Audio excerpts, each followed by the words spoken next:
The last thing we're going to discuss here, and then we'll take a little break, is these last few slides here. This is fetal circulation. These are the changes that happen in circulation. There are a number of changes that occur in circulation between you being a fetus inside your mom and you being outside in the real world on your own. Okay.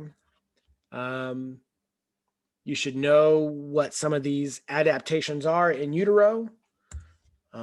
They're going to be just a number of multiple choice type questions. That's how I ask them. There's not going to be short answers associated with this little section here. All right. So why do we have the changes? I hope it's painfully obvious. Okay. I hope to God it's painfully obvious for you. A fetus does not have to actively use their lungs. They're in a water environment. The fetus is not processing nutrients. I don't need the liver. I don't need the digestive tract working. We get all of our food, our nutrients from mom through the placenta. And all of our oxygen needs through the placenta. Okay. So we have a number of adaptations to bypass the lungs and bypass the liver, because that's the most important organ when it comes to processing nutrients, because of those two major adaptations. I don't know if I don't believe I asked the question, follow blood through the fetus, but remember, veins go towards the heart. Okay. So we have an umbilical vein taking oxygenated blood to the heart. Okay. Remember, veins always go towards, arteries always go away from. So here, the umbilical vein is actually carrying oxygenated blood from the placenta, from mom, to the heart.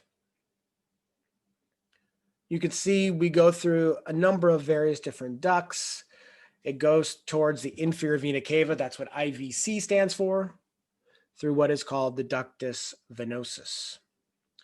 Here we can have a slight little mix of oxygenated and deoxygenated blood, but I'm bypassing the liver. That's what the ductus venosus is going to allow me to do.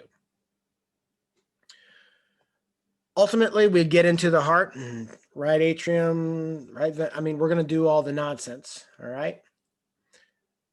But in the fetus, I don't need blood to go to the lungs. So I don't necessarily need all that blood to go from the right atrium to the right ventricle, pulmonary semilunar valve, pulmonary trunk, left to right pulmonary arteries to the lungs. I don't need that. So what do we have? Remember, we have that shallow little depression, that fossa ovalis. Well, it's a hole in utero. It's called the foramen ovale, and it shunts the majority of blood from the right atrium to the left atrium, so we can pump this oxygenated blood throughout the body. A little bit of blood does get into the right ventricle. Okay. The majority of that blood, instead of going through the pulmonary trunk to the pulmonary arteries to the lungs, actually gets pumped through what is called the ductus arteriosus.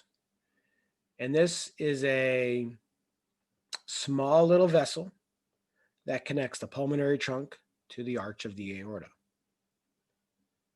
Again, ensuring this oxygenated blood gets into systemic circulation and throughout the body. A very small amount of blood gets delivered to the lungs. Again, I mean, that doesn't take a whole hell of a lot because they're not really functional and doing anything. And they're one of the last structures to really fully function or form anyway. Travels to the body. Ultimately, with umbilical arteries, it's more deoxygenated at this point, and it returns to the placenta where we get gas exchange occurring between mom and fetus, and we do the whole thing over again. Okay.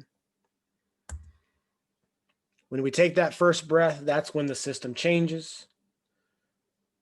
Pulmonary arteries open up.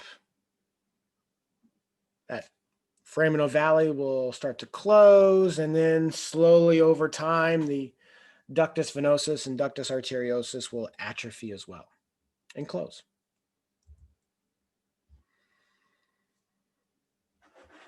The umbilical stuff, the umbilical vein, the umbilical arteries, they basically become ligamentous structures. Well, hell, they're all going to become ligamentous structures, to be honest, guys. The umbilical vein will basically become the round ligament of the liver, and we'll talk about that in the next unit. It's going to be just a structure to help maintain the shape and integrity of the liver. We have the ductus venosus. Ductus venosus is what bypasses the liver. You can see right here. Okay, there it is. Again, the liver is going to be processing nutrients. Mom's already done it. So it becomes a ligament. It's called the ligamentum venosum. It's just something to help anchor down the liver within the space. Inflate those lungs. Baby starts screaming. Foramen ovale shuts. Becomes a fossa ovalis. Hopefully it shuts completely.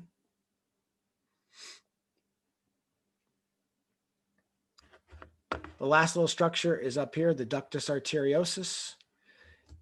It will shut because of the inflation of the lungs, causes a change in pressure there. The same pressure change that caused the flap to close for the foramen ovale is what eventually will cause that little opening, that little vessel to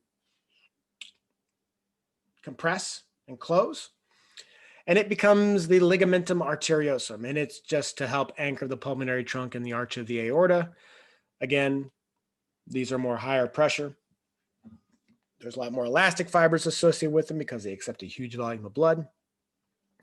And this ligamentum arteriosum just helps to anchor down these two structures within the space there.